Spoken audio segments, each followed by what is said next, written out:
National lipid day के अवसर पर आज हमारे साथ हैं देश और हमारे शहर के जाने माने हृदय रोग विशेषज्ञ डॉक्टर पंकज मनोरिया भोपाल से, जो आज हमें लिपिड और उसके हृदय पर होने वाले प्रभावों के बारे में अधिक जानकारी देंगे। आपका स्वागत है doctor Pankaj Manoria radio talk show पर। तो मेरा पहला सवाल आपसे ये है कि डॉक्टर डिस्लिपिडेमिया क्या होता है और इसके कॉजेस क्या क्या है?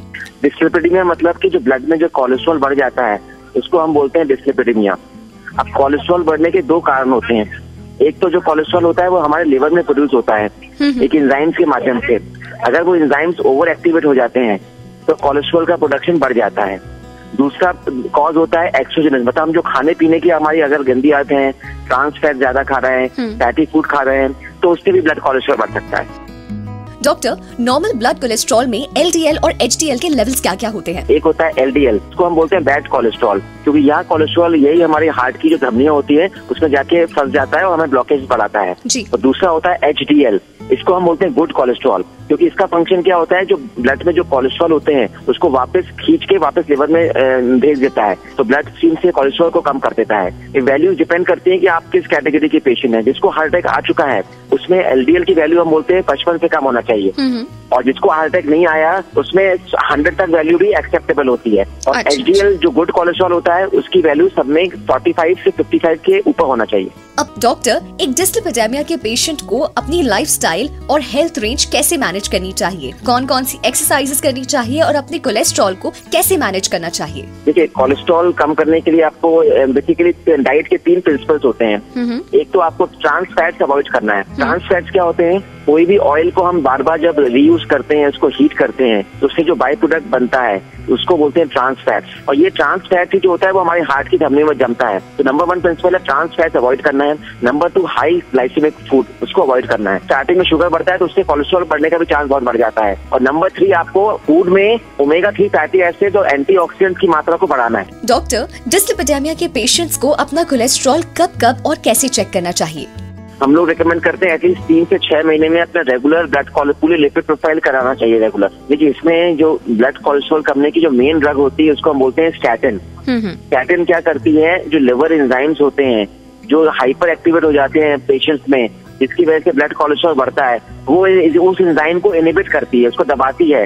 तो जो लिवर्स के माध्यम से जो कोलेस्ट्रॉल प्रोड्यूस होता है वो हमारा रुक जाता है, तो उससे काफी हद तक बेनिफिट होता है। पेशेंट को कोलेस्ट्रॉल इजीली कंट्रोल कर सकते हैं हम स्टैटिन नाम की दवाई से। तो डिस्लिपिडेमिया क्या होता है और इसके कॉजेस क्या क्या है? डिस्लिपिडेमिया मतलब कि जो ब्लड में जो कोलेस्ट्रॉल बढ़ जाता है उसको हम बोलते हैं डिस्लिपिडेमिया। अब कोलेस्ट्रॉल बढ़ने के दो कारण होते हैं। एक तो जो कोलेस्ट्रॉल होता है वो हमारे लिवर में प्रोड्यूस होता है एक एंजाइम्स के माध्यम से। अगर वो एंजाइम्स ओवर एक्टिवेट हो जाते हैं तो कोलेस्ट्रॉल का प्रोडक्शन बढ़ जाता है। दूसरा कॉज होता है एक्सोजेनस, मतलब हम जो खाने पीने की हमारी अगर गंदी आदतें हैं, ट्रांस फैट ज्यादा खा रहे हैं, फैटी फूड खा रहे हैं, तो उससे भी ब्लड कोलेस्ट्रॉल बढ़ सकता है।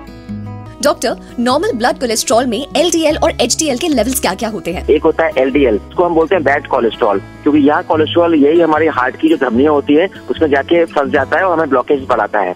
और दूसरा होता है एचडीएल, इसको हम बोलते हैं गुड कोलेस्ट्रॉल, क्योंकि इसका फंक्शन क्या होता है, जो ब्लड में जो कोलेस्ट्रॉल होते हैं उसको वापस खींच के वापस लिवर में भेज देता है, तो ब्लड स्ट्रीम से कोलेस्ट्रॉल को कम कर देता है। ये वैल्यूज डिपेंड करती है कि आप किस कैटेगरी के पेशेंट हैं। जिसको हार्ट अटैक आ चुका है उसमें एलडीएल की वैल्यू हम बोलते हैं 55 से कम होना चाहिए, और जिसको हार्ट अटैक नहीं आया उसमें 100 तक वैल्यू भी एक्सेप्टेबल होती है। और एचडीएल जो गुड कोलेस्ट्रॉल होता है उसकी वैल्यू सब में 45 से 55 के ऊपर होना चाहिए।